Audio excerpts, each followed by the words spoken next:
Vamos a empezar a resolver el ejemplo 6.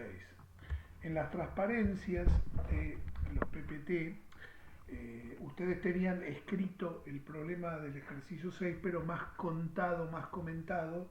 Yo lo que estuve haciendo aquí es pasarlo a un enunciado mucho más acorde a lo que van a ver en la práctica. Obviamente, arranco suponiendo que ya leyeron el enunciado, que ya saben de qué estamos hablando. Lo que vamos a hacer es modelar el ejercicio que fue explicado oportunamente con las PPT. Entonces, en este problema básicamente tenemos dos elementos que lo definen y que lo componen. Por un lado tenemos el personal, o sea, los empleados de la empresa.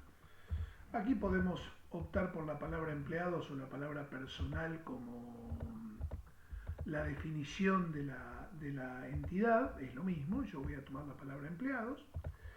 Entonces tengo los empleados de la empresa y cada empleado tiene un nombre.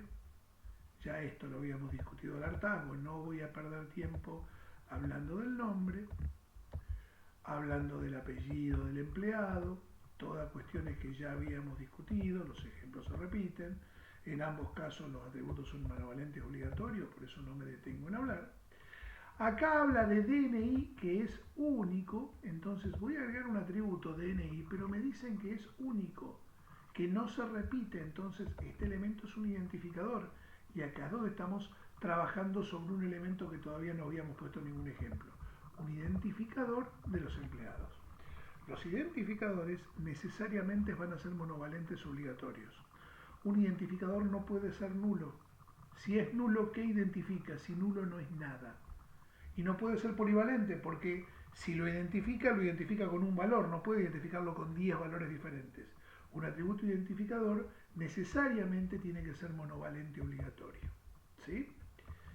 Es un detalle para tener en cuenta. Si ustedes marcan un identificador y después dicen que no es monovalente o que no es obligatorio, estamos en un problema, es una inconsistencia. Y el legajo. Pero si ustedes se acuerdan, bueno, no, si ustedes se acuerdan, no, vamos a decirlo, el legajo del empleado no puede decir ese identificador.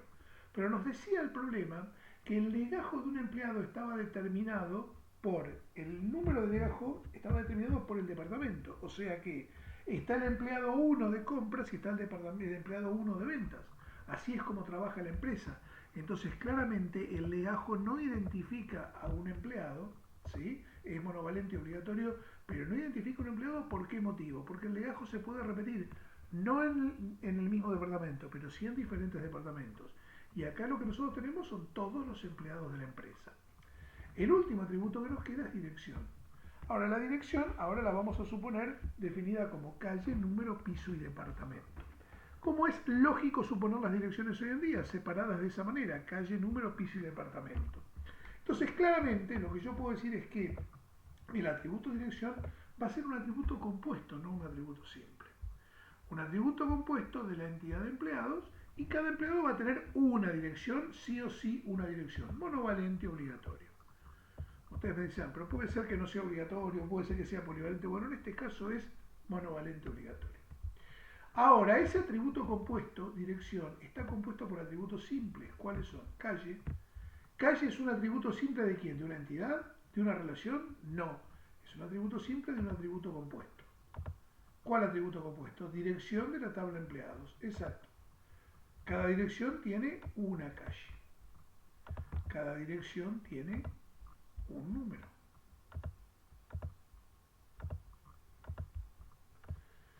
Cada dirección puede o no tener un piso. Si vos vivís en una casa, no vivís en el piso 4 o en el piso 3. Entonces el piso no está definido. Entonces es monovalente, pero no obligatorio el piso.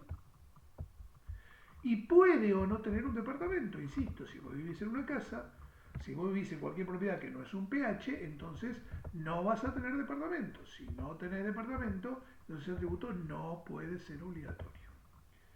Pues ahí tenemos definido el personal, los atributos del personal, con un atributo compuesto, y ustedes vieron cómo se definió ese atributo compuesto. ¿Qué dice además el problema? Dice además que de cada departamento se conoce el nombre. Bueno, tenemos los departamentos entonces. De alguna manera vamos a manejar a las entidades departamento en un conjunto de entidades que lo llamamos departamentos. ¿Qué tenemos de cada departamento? Nombre. Fíjense lo que dice acá. Se conoce el nombre y un código, ambos únicos. O sea que no puede haber dos departamentos que se llamen igual. Entonces, nombre del departamento va a ser un identificador de la entidad departamentos, obviamente monovalente obligatorio. El código del departamento también va a ser identificador, porque lo dice el problema, monovalente obligatorio. Fíjense como acá definí dos atributos que son identificadores, los dos simples están puestos por separado, y cantidad de empleados que trabajan. Bueno, vamos a elegir cantidad de empleados como el nombre de un atributo que yo defino acá. Claramente este atributo en el problema que estuvimos explicando es un atributo derivado. Ahora fíjense que para mí es un atributo simple más de la entidad departamentos. Es un atributo simple, es un atributo monovalente, es un atributo obligatorio y nada más. Pero después sabíamos que este atributo es un atributo derivado. ¿Por qué? Porque si yo no pongo este atributo cantidad de empleados, esa información igual sale de la relación que todavía no definimos. Empezamos a definirla. Se sabe que cada empleado trabaja en un solo departamento y que cada departamento puede tener varios empleados trabajando. Claramente hay una relación trabaja entre los empleados y los departamentos, ¿sí? De manera que un empleado dice ahí que trabaja sí o sí en un departamento, lo decía el enunciado, y que un departamento podía tener varios empleados. Claramente aquí quedó definido el problema, definido el ejemplo. Un empleado trabaja en un departamento puede tener varios empleados.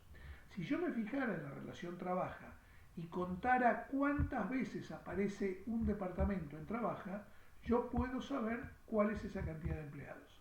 O sea que si ese atributo no lo pusiera, yo me pongo acá en esta cajita a contar las veces que aparece el mismo departamento y yo tengo ese mismo valor que acá.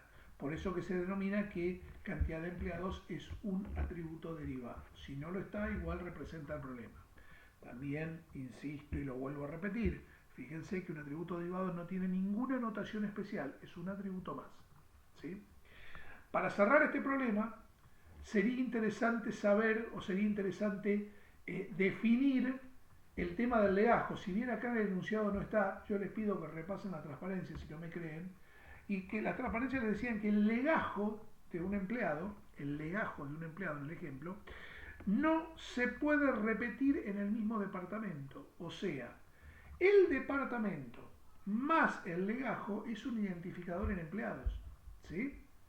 ¿Y eso qué significa? Que yo puedo definir un identificador externo, uniendo uno de los identificadores de departamento con el atributo legajo. Esos dos juntos determinan un identificador para empleados. ¿Cómo se anota eso? Voy a empleados, voy a propiedades, botón derecho, propiedades, y vengo a definir identificadores. El único que está definido acá es DNI, que es un identificador simple. Lo que yo voy a hacer es agregar un identificador nuevo. ¿Cuál va a ser ese identificador? Primero va a ser un identificador compuesto. Lo primero que voy a tener. ¿Por qué? Porque va a ser el atributo legajo más algún identificador de departamento. Entonces lo primero que voy a tener que decir es que es compuesto. Cualquier identificador compuesto que yo defina necesita para el Kaiser tener un nombre. Nosotros en el modelo, en el dibujo, en lo que estuvimos explicando, nunca le pusimos un nombre. La herramienta para poder guardarlo necesita un nombre. Así que le vamos a poner ID1. No importa, el nombre que quieran.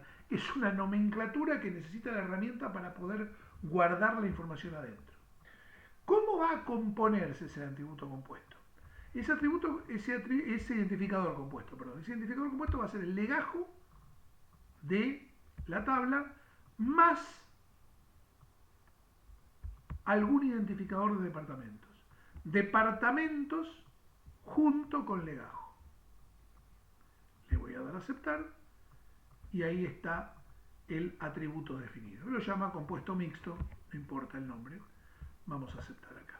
Y fíjense qué fue lo que hizo.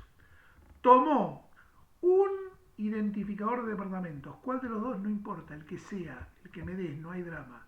Y a eso lo juntó con legajo. Esos dos atributos juntos forman un identificador en empleado.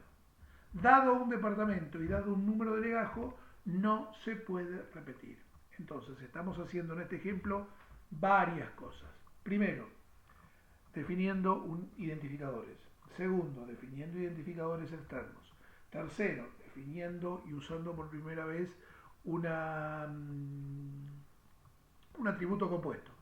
Y por último, usando un atributo derivado, definiendo un atributo derivado que no hay historia, que no hay inconveniente y que se anota de la misma forma. Este es el ejemplo 6 que resuelve el problema planteado en la transparencia.